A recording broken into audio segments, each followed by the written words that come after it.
দেখানোর জন্য স্কিনে ডাক্তার।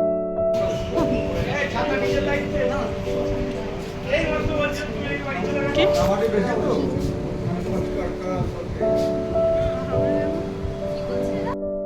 আমি পেয়েছি 3 মাস, বেশি পাইনি, 3 মাস পেয়েছি। 3 মাসে যেহেতু আমি এখানে 3 মাস জয়েন করেছি, কিন্তু ইনি আমাদের মেডিকেল কলেজ হসপিটালে 8 বছর 4 মাস 14 দিন ছিলেন এবং দক্ষতা নিয়ে কাজ করেছেন। স্পেশালি আমাদের আউটডোরে কোনো কাজ করলে আমরা সঞ্জয়বাবুকে মনে করতাম। আমাদের কাছে অনেকটা রেফারেন্স আসতো যে ডাক্তার দেখিয়ে দেন, ডাক্তার ভর্তি করে দেন, আমরা কাউকে আর বুঝতাম না। সঞ্জয়বাবুকে ডাকতাম, সঞ্জয়বাবু এই কাজটা একটু করে দিতে হবে। সঞ্জয়বাবু এই কাজটা করে দিতে হবে, ব্যাস মানে বলে দিয়েছি কাজটা।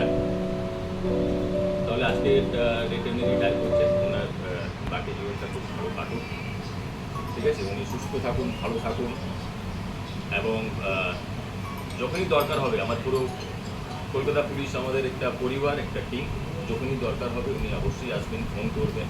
এবং ক্যালকাটা মেডিকেল কলেজ তো ওনার নিজস্ব, সবসময় খোলা আছে আমাদের দরজা।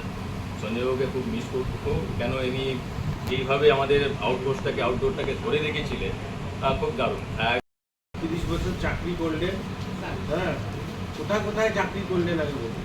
আমি তার 87-এ ঢুকেছেন জানুয়ারিতে। পুলিশ খাটা হয়ে যাওয়ার পর আমি এলাম ইএসডি খাটের পর তারপরে কোথায়? ইএসডি ট্যাংরা ফুলবাগান, তারপরে এলাম সাউথে চেতলানা নিওয়ালি, তারপরে ট্রাফিকে ভবানীপুর, শিয়ালদা হেডকোয়ার্টার, তারপরে সেন্ট্রালে মেডিকেল। এই আমার জীবনের মানে খুব বৈচিত্র্যময় জীবন ওনার। উনি এরকম নয় যে পুলিশে কাজ করেছেন এবং এখনকার দিনে হসপিটাল, তাও আবার মেডিকেল কলেজের মতো হসপিটালে কাজ করাটা বেশ চ্যালেঞ্জিং। প্রত্যেকদিন হ্যাঁ আউটডোর।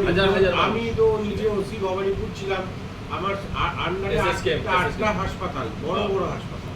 তো এবার আমি দেখেছি হাসপাতালে তো বিভিন্ন সমস্যা।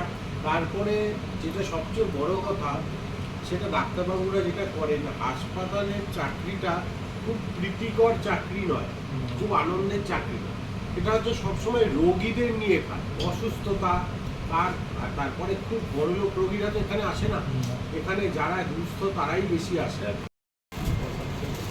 হাসপাতালে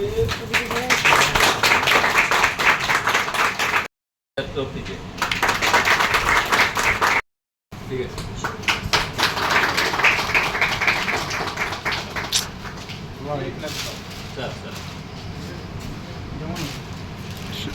জামাল দেখ কবি দেখ সামনের দিকে আমরা যদি রাখি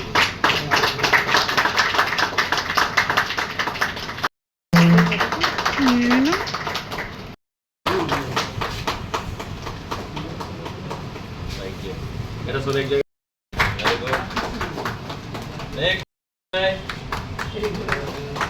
ভেরি গুড।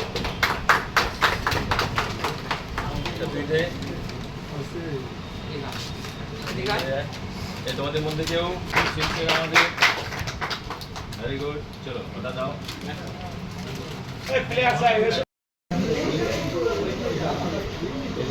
ওই জায়গাটা আমাদের